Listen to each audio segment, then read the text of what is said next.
Hey guys, so today you and I are going to talk about GitHub portfolios.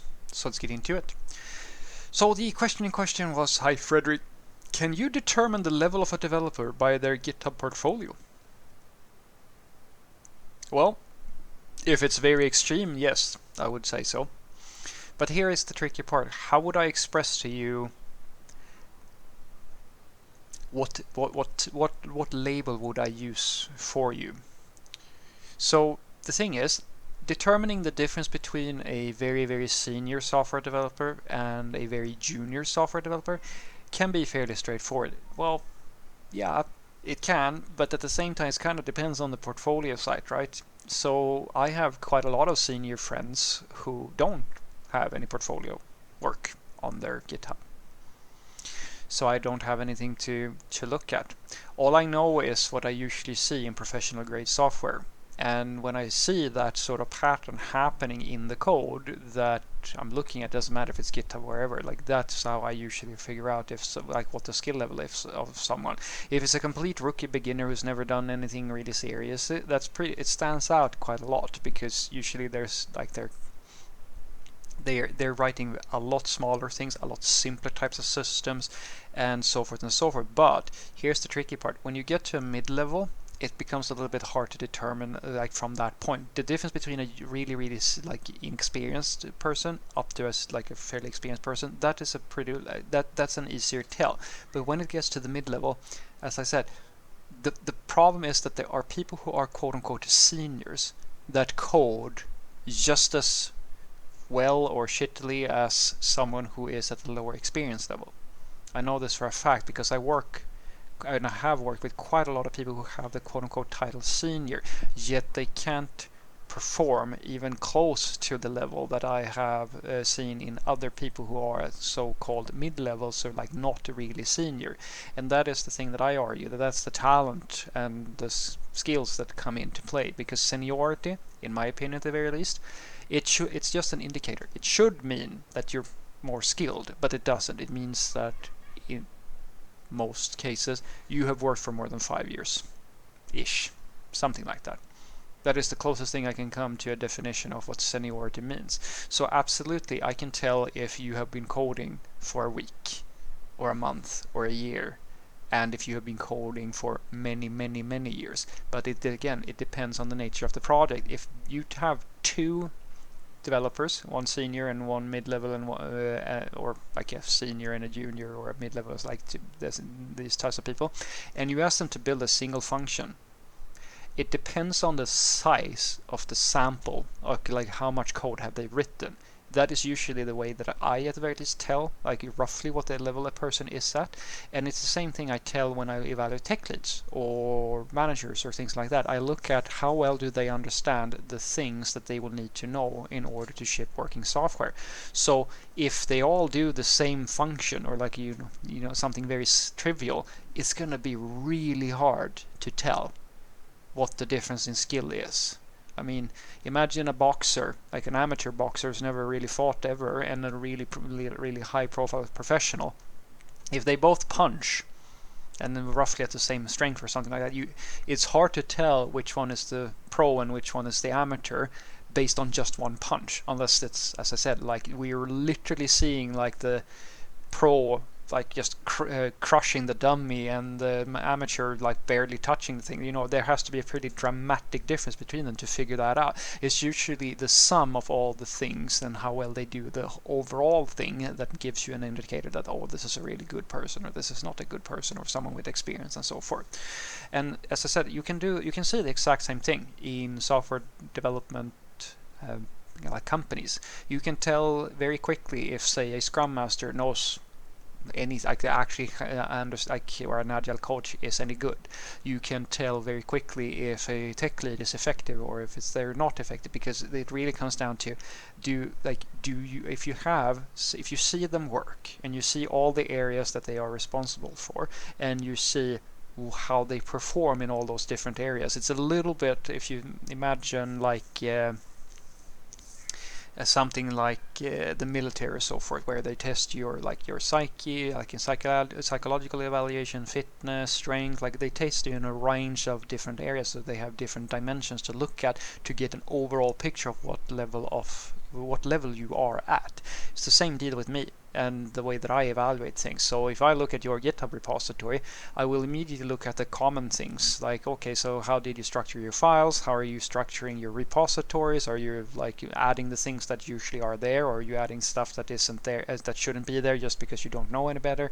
How do you structure your like the code of the files, and like how do you write them? Do you write tests? Do you don't really write tests? What types of tests are you writing, etc., etc.? Like they are the like what and so forth. Like all of these things combined gives me a gut feeling of what level usually you are. And as I said, if the sample is literally it's a script that does like a hello world thing, then yeah, there's no way for me to tell if you're a senior or a junior or a mid-level based on that, most likely. But if it's like a decent sized application, then the complexity of the application and the way that you have structured your source code and so forth is going to tell me roughly what level you are. Again, depending on how drastic the differences are, because if you're close enough, as I said, like there is a sweet spot, guys, where it's practically impossible to tell the difference between like how senior you are versus like anything else. Well, then I won't be able to tell it until I get to talk to you, which is why I tell people you should always, when you're hiring software developers and so forth, you have to talk to them, but you also have to do the code test, because both are necessary. Because the people are really good at talking, and they will talk a really good game, and unless you really know what you're doing, and then you might not be able to tell just from the like they're talking to the person if they're good or bad, and then the code might be a good supplement to you. And it's the same thing if you look at the code and it was really great. That doesn't necessarily mean that this person is really great, because the code itself is, you know, it's just one thing. But I can tell you this, I've seen I don't even, it's in the hundreds now, code tests, and even the ones that looked really great, and then I got to talk to the person, usually that's a pretty good reflection of the individual. But sometimes, guys, I'm pretty sure that those code tests were, well, they were not written by the same person, because I can't imagine a person writing code that looks quote unquote so good, and yet when I talk with them, they can barely explain their own code to me. Then it's, to me, that sounds a little bit fishy. So what I want you to take away from this is that yes, I can tell roughly what your level is based on your GitHub portfolio. And it's the same thing when I do, but it's not just GitHub, guys. It's when I do code reviews for people in my teams and so forth, I can tell immediately if you're a senior or a junior, or like what level you are. And I have my own like nuances of things, like are you a really high level senior, or are you like a lower range, like where are your strengths, where are your weaknesses. It's the thing that I've specialized in, or like that's what I've tried to build my career on. I'm not in any way saying that all the things that I say and so forth are always right, but my point being that my profile as a software developer I've attempted to make it as well-rounded as possible.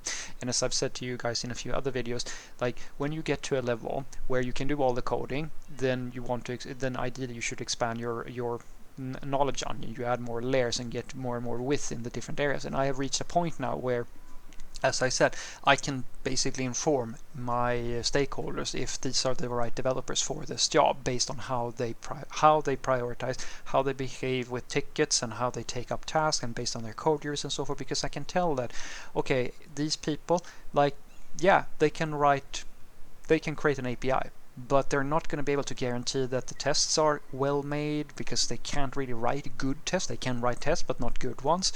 They don't have a good and efficient way of figuring out how to debug systems, like all these other things. It's very easy to tell that once you yourself have a pretty good experience with how to do that at a fairly high level. And that's why I've been pushing to learn that, because if you, as I've said before, if you yourself don't know how to do all of these things, it's really hard for you to tell if what level everybody else is. You have to know your stuff. And that's why I'm telling you that even after years of working, if I see a decent sized application, I can't tell if that's a mid-level or a senior or so forth and so forth because I haven't gotten the chance to talk to them. Like the code itself must be in a very, like the range can be pretty wide here, but it has to be pretty significantly different from what I usually see in the industry for me to go, okay, that's a person who's probably never done any real coding. Because I mean, guys, there are senior levels, me included.